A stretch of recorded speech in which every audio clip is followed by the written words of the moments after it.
সমুদ্রের গভীরে লুকিয়ে আছে এক রহস্যময় শহর যার নাম দ্বারকা। এই শহরটি শুধু একটি পৌরাণিক কাহিনী নয়, বরং আধুনিক প্রত্নতত্ত্বের এক বিস্ময়কর আবিষ্কার। আজ আমরা জানব সেই প্রাচীন নগরীর ইতিহাস, যা একসময় ভগবান কৃষ্ণের রাজধানী ছিল এবং যা রহস্যজনকভাবে সমুদ্রের তলদেশে বিলীন হয়ে গেছে। মহাভারতের বর্ণনা অনুযায়ী দ্বারকা ছিল এক অপূর্ব সুন্দর শহর। কৃষ্ণ যখন মথুরা ছেড়ে পশ্চিম উপকূলে এসেছিলেন, তখন তিনি স্বর্গীয় স্থপতি বিশ্বকর্মাকে দিয়ে এই নগরী নির্মাণ করিয়েছিলেন। শহরটি ছিল সুরক্ষিত প্রাচীর দিয়ে ঘেরা, যার 4টি প্রধান ফটক ছিল। গোমতী নদী আর আরব সাগরের মিলনস্থলে অবস্থিত এই নগরী ছিল প্রায় 84 কিলোমিটার বিস্তৃত। হরিবংশ পুরাণে দ্বারকার বর্ণনা আরও বিস্তারিত। সেখানে বলা হয়েছে, শহরটি মূলত সমুদ্রের তলদেশের জমিতে নির্মিত হয়েছিল, যা সমুদ্র নিজেই ছেড়ে দিয়েছিল। শহরের দেয়ালগুলো সূর্যের মতো উজ্জ্বল সোনালি রঙে চকচক করত। রাজপ্রাসাদ, মন্দির আর সুন্দর বাগানে ভরপুর ছিল এই নগরী। কৃষ্ণের নিজস্ব প্রাসাদ ছিল অত্যন্ত জাঁকজমকপূর্ণ, যেখানে আলাদা স্নানাগার পর্যন্ত ছিল। কিন্তু এই সুন্দর শহরের পরিণতি হয়েছিল অত্যন্ত দুঃখজনক। মহাভারতের মৌসল পর্বে বর্ণিত আছে, কৃষ্ণের মৃত্যুর পর দ্বারকা সমুদ্রে বিলীন হয়ে যায়। অর্জুন নিজের চোখে দেখেছিলেন কিভাবে সমুদ্রের ঢেউ হঠাৎ করে প্রাকৃতিক সীমানা ভেঙে শহরে ঢুকে পড়ে। মুহূর্তের মধ্যে সুন্দর অট্টালিকাগুলো একের পর এক পানির নিচে তলিয়ে যায়। কিছুক্ষণের মধ্যেই সব কিছু শেষ। সমুদ্র আবার শান্ত হয়ে যায়, কিন্তু দ্বারকার কোনো চিহ্ন আর থাকে না। আধুনিক প্রত্নতত্ত্ববিদরা এই কাহিনীকে শুধু পুরাণ বলে উড়িয়ে দেননি।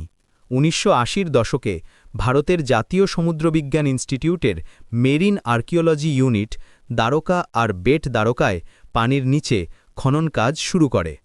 প্রত্নতত্ত্ববিদ S.R. রাওয়ের নেতৃত্বে এই অভিযানে পাওয়া যায় চাঞ্চল্যকর সব প্রমাণ। পানির নিচে পাওয়া গেছে সুরক্ষিত ভিত্তি, যার ওপর প্রাচীন শহরের দেয়াল নির্মিত হয়েছিল। পাথরের ব্লক, স্তম্ভ আর সেচ ব্যবস্থার অবশেষ আবিষ্কৃত হয়েছে। বিশেষভাবে উল্লেখযোগ্য হল হরপ্পা যুগের মতো পাথরের নোঙর, যা প্রমাণ করে যে এখানে একসময় একটি গুরুত্বপূর্ণ বন্দর ছিল। এই নোঙরগুলো একই গভীরতায় পাওয়া গেছে, যা ইঙ্গিত দেয় যে দ্বারকা ভারত আর আরব অঞ্চলের মধ্যে বাণিজ্যিক সম্পর্কের একটি গুরুত্বপূর্ণ কেন্দ্র ছিল। সাম্প্রতিক গবেষণায় আরও রোমাঞ্চকর তথ্য উঠে এসেছে। 2025 সালের মার্চ মাসে নতুন সোনার সার্ভে আর মাল্টিবিম জরিপে দ্বারকা আর বেট দ্বারকার কাছে কাঠামোগত অসঙ্গতির একটি শৃঙ্খলা আবিষ্কৃত হয়েছে। এপ্রিল মাসের একটি প্রাথমিক রিপোর্টে উল্লেখ করা হয়েছে, হরপ্পা যুগের পাথরের নোঙর, খোদাই করা মাটির পাত্রের টুকরো, তামার আংটি আর এল আকৃতির পাথরের খণ্ডের কথা। কার্বন ডেটিংয়ের ফলাফল আরও চমকপ্রদ। কিছু নিদর্শন প্রায় ৩,৫০০ বছরের পুরনো বলে প্রমাণিত হয়েছে। বৈদিক সংস্কৃতে লেখা পাত্র পাওয়া গেছে। প্রফেসর রাওয়ের মতে, বেট দ্বারকার কাছে সমুদ্র কর্দমাক্ত হওয়ায় আরও গভীরে যাওয়া সম্ভব হয়নি।